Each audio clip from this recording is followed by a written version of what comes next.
24-এ তো নির্বাচন একটা হয়েছে, সংবিধান মোতাবেক, আইন মোতাবেক, নির্বাচন কমিশন মোতাবেক তো নির্বাচন আর একটা 29-এ হওয়ার কথা।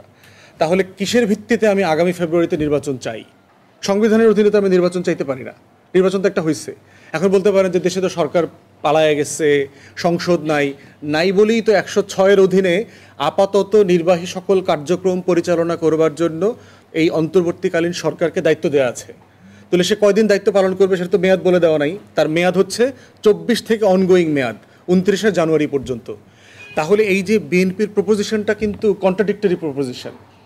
সে বলছে আমি নির্বাচন চাই ফেব্রুয়ারিতে অথবা ডিসেম্বরে অথবা এপ্রিলের মধ্যে চাই, আবার বলছে যে সংবিধানে হাত দিতে হইলে কিন্তু আমাকে ওই করতে হবে, সংসদ লাগবে, সংসদ ছাড়া আমি সংবিধানে হাত দিতে পারবো না।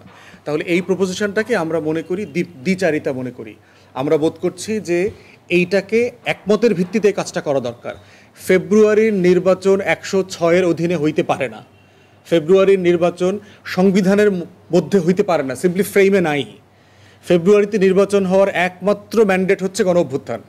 ফেব্রুয়ারিতে নির্বাচন হওয়ার একমাত্র ম্যান্ডেট হচ্ছে জুলাই চার্টার, জুলাই ঘোষণাপত্র, জুলাই সনদ এবং সংসদ গঠিত হওয়া, শপথ নেওয়া, সব কিছু এইটার অধীনে হইতে হবে। এছাড়া সিম্পলি যে অপশনটা হবে সেটা সংবিধানে পড়বে না।